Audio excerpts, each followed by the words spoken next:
Football এমন একটি খেলা যেখানে কিন্তু আমরা জানি যে প্রত্যেক দিন খেলা হয় এবং সেখানে কিন্তু নামি দামি অনেক প্লেয়ার তারা খেলতে আসে একে অপরের তাদের টিমকে জেতাতে তাদের ক্লাবকে জেতাচ্ছে কেউ আবার তাদের দেশকে জেতাচ্ছে। কিন্তু এই ফুটবল খেলার মধ্যে এমন এমন কিছু পারফরমেন্স কিন্তু অবশ্যই থেকে থাকে যে এটা ওটা ফুটবল বিশ্বর সামনে দেখিয়ে দেয় যে তিনি অন্যতম শ্রেষ্ঠ। যদি কিছু উদাহরণ দিই তাহলে অবশ্যই মনে থাকবে আপনাদের এমন কিছু ডিসাইসিভ গোলস বা পারফরমেন্স যেগুলো তারপরে সেই প্লেয়ারের নাম গোটা ফুটবল বিশ্বে জনপ্রিয় করে দিয়েছে। যেরকম লিওনেল মেসির সেই ডিসাইসিভ লাস্ট মিনিটের গোল বার্নাবিউতে যেখানে এল ক্লাসিকো জিতেছিল বার্সেলোনা, বা যদি কথা বলি ক্রিশ্চিয়ানো রোনাল্ডোর সেই বাইসাইকেল কিক যেটা দেখে জিদান কিন্তু এই একটা ভঙ্গি করেছিলেন।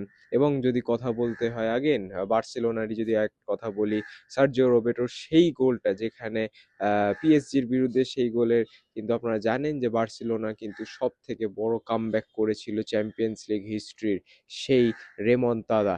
কিন্তু যদি এরকম অনেক পারফরমেন্সের কথা বলি তাহলে ভিডিও অনেক বড় হয়ে যাবে, কিছু ঘন্টা রয়ে যাবে।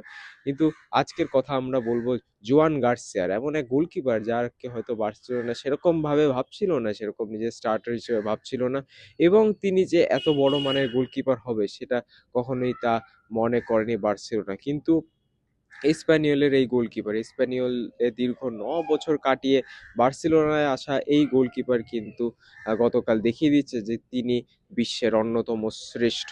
কারণ গতকাল ছিল এসপ্যানিওল ভার্সেস বার্সেলোনার ম্যাচ, কাতালুনিয়ান ডার্বি, এবং সেই ডার্বিতে কিন্তু এসপ্যানিওলে দীর্ঘ ৯ বছর খেলেছিলেন এই জোয়ান গার্সিয়া। এবং তখন এই ৯ বছর খেলার পর যখন বার্সেলোনাতে তিনি ফিরলেন এবং গতকাল তিনি ফিরলেন সেই এসপানিওল স্টেডিয়ামে, সেখানেও কিন্তু তাকে স্বাগত জানানো হলো ফেক নোটস দিয়ে। সেই নোটের মধ্যে আঁকা আছে জোয়ান গার্সিয়ার ছবি, যাতে সেটা বোঝা যাচ্ছে যে তিনি টাকার কাছে বিক্রি হয়ে গেছেন। তার সঙ্গে আছে টাওয়েল, টাওয়েলের মধ্যে লেখা ছিল র্যাট জোয়ান গার্সিয়া, মানে জোয়ান গার্সিয়াকে কিন্তু র্যাট বলেও তারা সম্বর্ধনা দিলেন খারাপভাবে, এটা বলাই যায়। কিন্তু আমরা জানি এটা ওয়ার্ল্ড ফুটবলে খুবই কমন, প্লেয়ার একটা ক্লাব থেকে অন্য ক্লাবে যায়, এবং অসংখ্য এরকম ফিডার ক্লাবের উদাহরণ আছে। বরুসিয়া ডর্টমুন্ড বলুন বা অনেক ক্লাবস বলুন, বড় বড় ক্লাবসেও কিন্তু বড় বড় ক্লাবসে প্লেয়াররা যায় এবং এরকম ঘটনা হয়েই থাকে। কিন্তু অনেক সময় এই হোস্টাইল এনভায়রনমেন্টের মধ্যে বা এই প্রেশারের মধ্যে প্লেয়াররা কিন্তু সাকাম করে যায়, প্লেয়াররা কিন্তু সেই প্রেশারটা নিতে পারে না। ফিগোর মতো প্লেয়াররাও কিন্তু এই প্রেশারের মধ্যে জব্দ হয়ে গেছিলেন বা এই প্রেশারের মধ্যে কিন্তু আটকে গেছিলেন।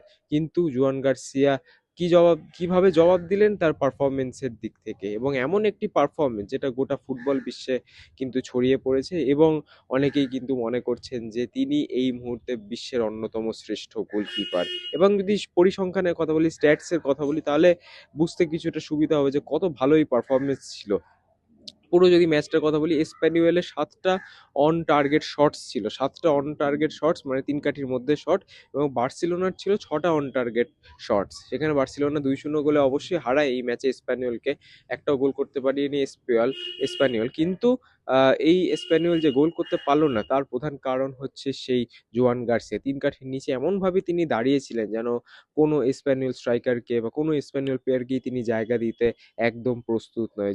তিনি যার সামনেই তার কাছে আসছে সেগুলো কিন্তু তিনি সেভ করে দিচ্ছেন। এমন একটি অপ্রত্যাশিত হেডার এসছিল স্প্যানিওল স্ট্রাইকারের থেকে, সেটাও একদম ফিঙ্গার টিপ সেভ করেন তিনি। এরকম প্রচুর আছে। এক সময় হয়েছে যে স্ট্রাইকার গোলকিপারকে কাটিয়ে বেরিয়ে গেছে, তাও একটা লাস্ট মোমেন্টে একটা আঙ্গুল দিয়ে বলটা সরিয়ে দেওয়ার একটা এরকম অবিশ্বাস্য সেভ আছে। জেরার্ড মার্টিনকে ফেলে বল আটকানোর একটা সেভ আছে। এরকম অনেক কিন্তু কয়েকটা সেভ আমরা দেখেছি কালকে, একটা নয় দুটো নয় 4 থেকে 5টা এরকম দারুণ সেভ দেখেছি, অবিশ্বাস্য সেভ দেখেছি, যেটা দেখে কিন্তু অবশ্যই ফুটবল বিশ্ব মনে করছে যে জোয়ান গার্সিয়া এই মুহূর্তে বিশ্বের অন্যতম সেরা গোলকিপার। কিন্তু যত ম্যাচ যাবে তত কিন্তু আমরা বুঝতে পারবো যে জোয়ান গার্সিয়ার সত্যি কতটা বড় পেডিগ্রি আছে তার। কিন্তু বার্সেলোনার এই যে হাই ডিফেন্সিভ লাইন, সেই হাই ডিফেন্সিভ লাইনে যদি কেউ একটা গুরুত্ব ভূমিকা পালন করে থাকে সেইটা কিন্তু ডিফেন্স লাইনে কেউ না, সেটা গোলকিপার জোয়ান গার্সিয়া। আপাতত লা লিগাতে যতগুলো খেলা হয়েছে বা জোয়ান গার্সিয়া যতটা খেলা খেলেছেন তিনি কিন্তু 7খানা ক্লিন শিট রেখেছে বার্সেলোনার জন্য। এবং এই হাইলাইন ডিফেন্সে, এই ভালনারেবল ডিফেন্সে বার্সেলোনা অনেক গোল খাচ্ছে, সেখানে কিন্তু এরম একটা স্ট্যাট 7টা ক্লিন শিট এই সিজনে মোটেও কিন্তু সহজ বিষয় নয়। এবং জোয়ান গার্সিয়া তিনি ৯ বছর পর স্প্যানিওল থেকে বার্সেলোনা গেছেন ঠিকই, এবং স্প্যানিওল ফ্যান্সরা তাকে সেভাবেই স্বাগত জানিয়েছিল তাদের হোম স্টেডিয়ামে, কিন্তু সবার মুখ বন্ধ করে দিয়েছে এই জোয়ান গার্সিয়া তার অবিশ্বাস্য পারফরমেন্সে। যদি ভালো লাগে তাহলে অবশ্যই লাইক করবেন ভিডিওটা, এবং যদি চ্যানেলে নতুন তাহলে অবশ্যই সাবস্ক্রাইব করবেন রেফ স্পোর্টস বাংলার ইউটিউব চ্যানেলটা। অসংখ্য ধন্যবাদ এই ভিডিওটা দেখার জন্য, এবং আপনাদের সাথে দেখা হবে আবার পরবর্তী প্রতিবেদনে।